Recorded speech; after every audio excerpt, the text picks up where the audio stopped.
La consolidación es un poco más complicada. Pasamos a la consolidación después que el paciente hace remisión hematológica. No nos interesa en ese momento, como todo el mundo, que el paciente esté en remisión molecular.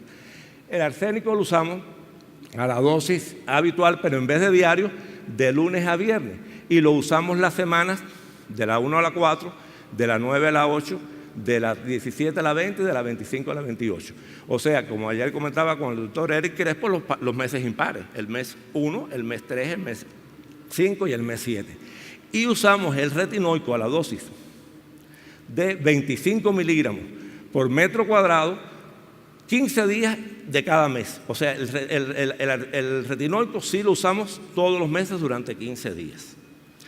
Esto, por supuesto, son 7 meses de tratamiento de consolidación.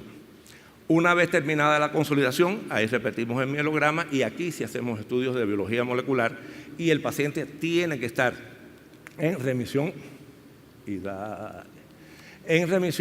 bueno, como había comentado, en remisión citogenética y molecular para pasar a la fase de mantenimiento. O sea, si el paciente estaba en remisión molecular, hacíamos un mantenimiento por un año con lo mismo que hace todo el mundo. Mecaltoporina a la dosis de 60 miligramos por metro cuadrado diario, metotrexate semanal y el ácido retinoico en forma de refuerzos o pulsos, 45 miligramos por metro cuadrado durante 15 días cada 3 meses. Hacemos 4 refuerzos. Si el paciente no se encontraba en remisión molecular, hacíamos un rescate. Primero, si está en recaída hematológica, usábamos el medicamento que no habíamos usado en la inducción. Por ejemplo, si usamos arsénico, hacíamos la inducción con retinoico. En los casos anteriores que el protocolo era con retinoico, lo que usamos es arsénico. Y después que logramos la remisión hematológica, utilizamos mitosantrona a la dosis de 6 miligramos por metro cuadrado, el citosar a dosis intermedia de 1,5 gramos por metro cuadrado el ciclo y repetimos después de finalizado que viene a estar la remisión hematológica, hacemos un segundo ciclo. Si el paciente logra la remisión molecular, está indicado un auto o un alotrasplante. Si no la logra, bueno, ya se individualiza el paciente y se hacen otros esquemas de tratamiento. Ahora, con este esquema de tratamiento, aquí tengo los datos generales de los pacientes. Como ustedes pueden ver, son un total de 51 pacientes, niños fueron 16, o sea, menores de 18 años, 16 niños y 35 adultos. De estos pacientes, bajo riesgo por el conteo de leucocitos, fue el 66,6%, 34 pacientes, 17 de alto riesgo. Y la variante morfológica, tuvimos 47 de la variante clásica y 4 pacientes de la variante microgranular. El conteo inicial de leucocitos, según los riesgos, tenemos acá que en el conteo inicial, el promedio, fue de alrededor de 3.000 leucos y llegó a un máximo de 18.000 leucocitos como promedio. Ahí fue en algunos casos que utilizamos la antraciclina cuando pasaron de 15.000 leucocitos. Hubo 3 pacientes que nunca usamos antraciclina y los pacientes están en remisión y nunca recibieron antraciclina. Y los de alto riesgo, bueno, aquí tenemos la cifra inicial promedio, la cifra máxima que se alcanzó, bueno, y los días en que estaba. Hubo un caso de alto riesgo que llegó a 85.000 leucocitos. Nunca tuvimos más de 100.000 leucocitos en ninguno de los casos. Y el conteo de plaquetas, lo mismo. Al diagnóstico, el promedio fue de 22.000, tuvimos trombocitopenias muy severas de 2.000 plaquetas, otros no tanto, y se normalizó como promedio a los 28 días, porque como usamos antraciclina demoran un poquito más, y la cifra máxima que obtuvimos fue de 700.000 plaquetas.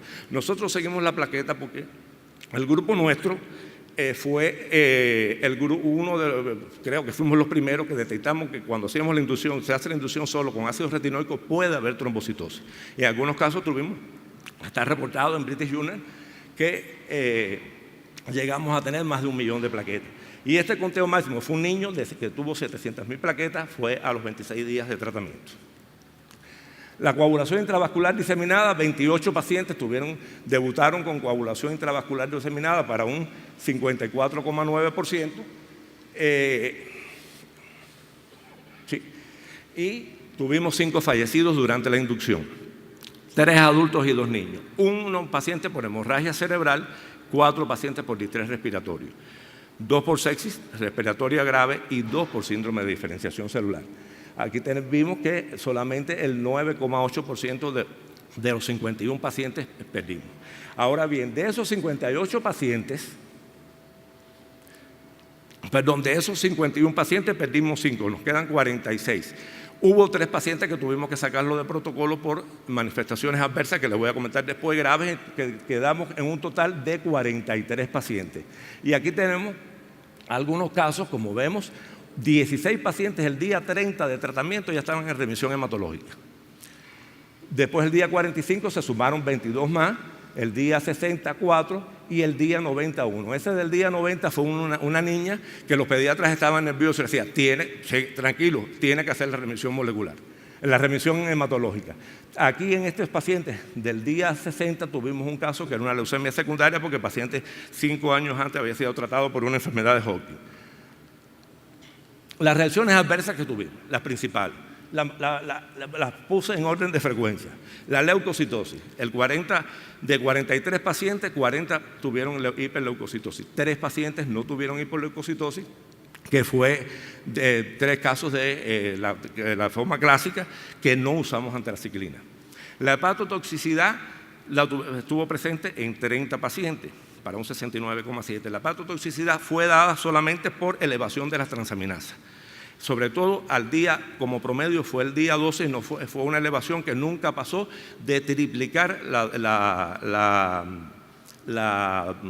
cifra máxima normal. No suspendimos el tratamiento en ningún paciente. La transaminasa subió y se normalizó sola.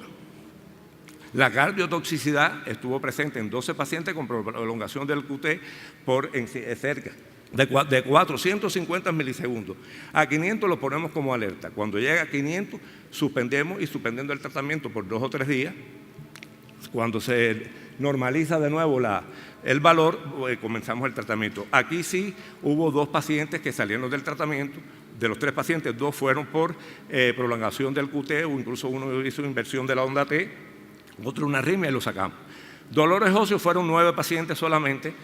El síndrome de diferenciación celular estuvo presente en 4 pacientes, hipotensión postural en 4 pacientes, hiperventilación de la piel 3 pacientes, náuseas o vómitos en 2 pacientes, parestesias en 1 paciente, y no tuvieron ningún tipo de reacción 3 pacientes. Fíjense que aquí síndrome de pseudotumor cerebral no está presente, ni cefaleas. No tuvimos ningún paciente con cefalea, ni en pediatría pseudotumor cerebral. Aquí tenemos un paciente que presentó un eritema palmar que cuando terminó la consolidación el eritema desapareció.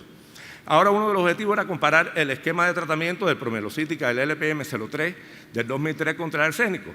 Y vemos que, como pueden ver, aquí a los 5 años teníamos una sobrevida total del 83%.